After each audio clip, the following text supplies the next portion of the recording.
Hey gang, Zippo. I've had just all of a sudden a number of people interested in these tricycle front ends, or narrow front ends as they call them. You'll see a lot of them at the tractor shows and whatnot. So I'm going to show how this one was built. I didn't build it, but the premise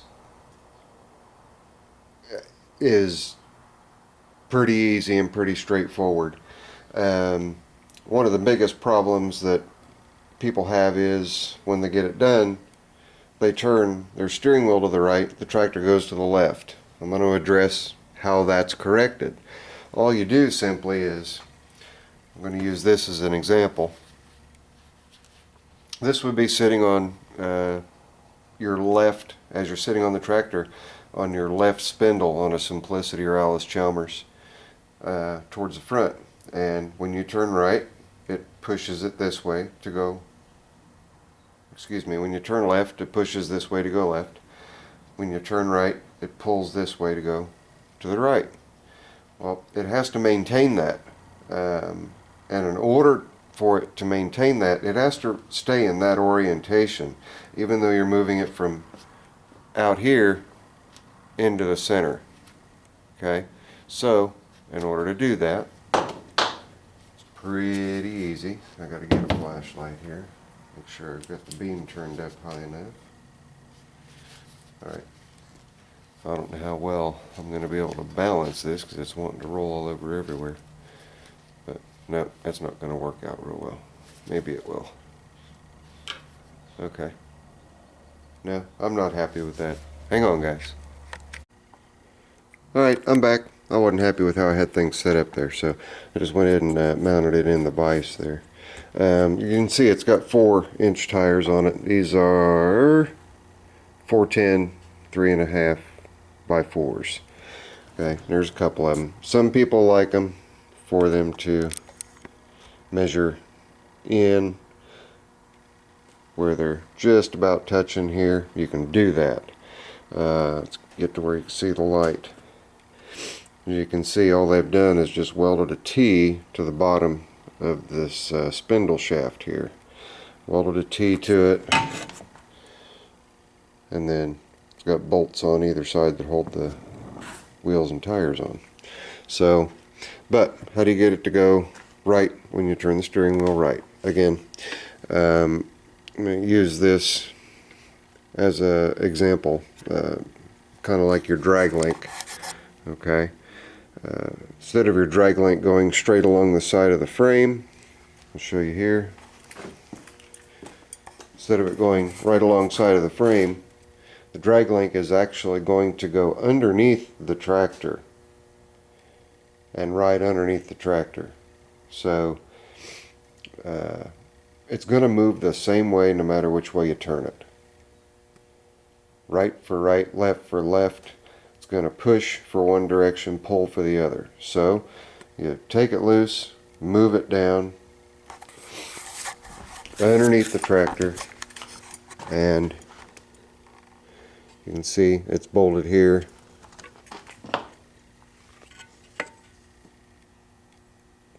to your pitman arm or idler arm, whatever you want to call that, your pitman arm. Mounted just like that, and it's bolted to it so that when you turn right,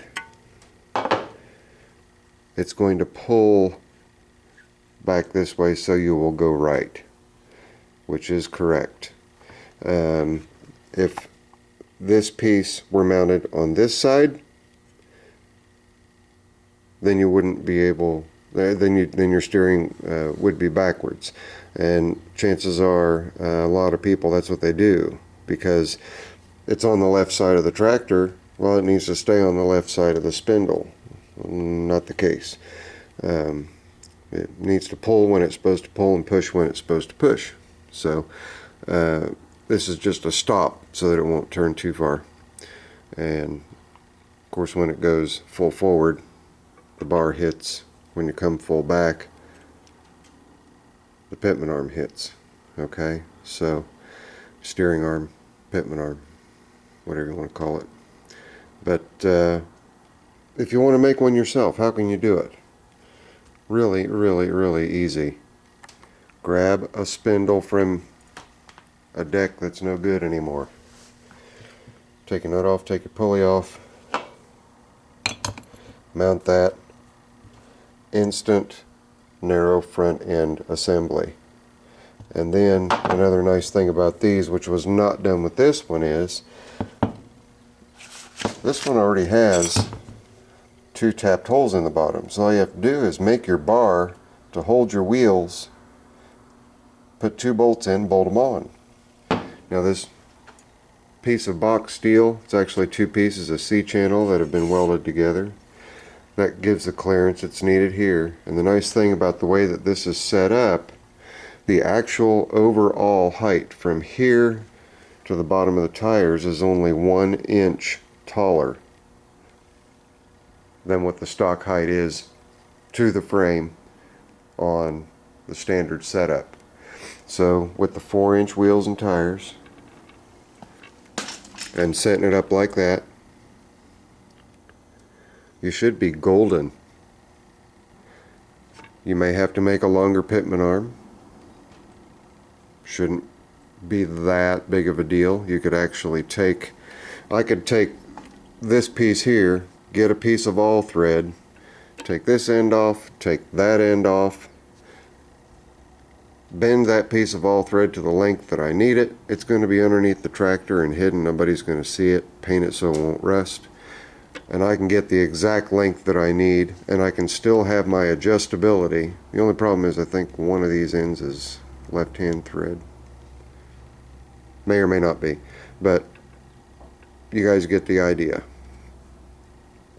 There is how you do it. I hope this helps explain it to those that are wanting to make the narrow front ends and to get them to steer right. Just got to run your drag link from your steering arm underneath the tractor and make sure that you mount your pitman arm to the right side in the exact same orientation that it is on your tractor. So that's it. Hope it helps. Later.